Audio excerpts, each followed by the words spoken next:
7 দিনের দিন আকিকা করতে হবে,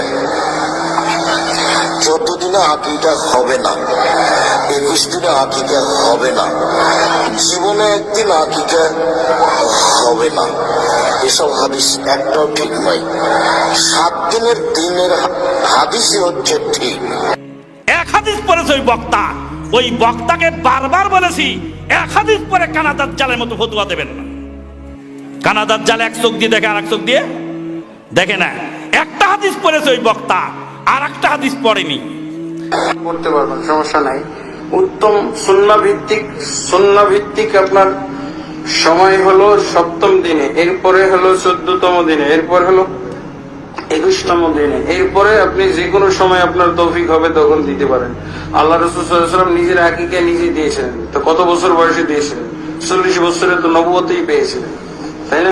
আমি বলি, আমি কে? আমি হচ্ছি দাজ্জাল।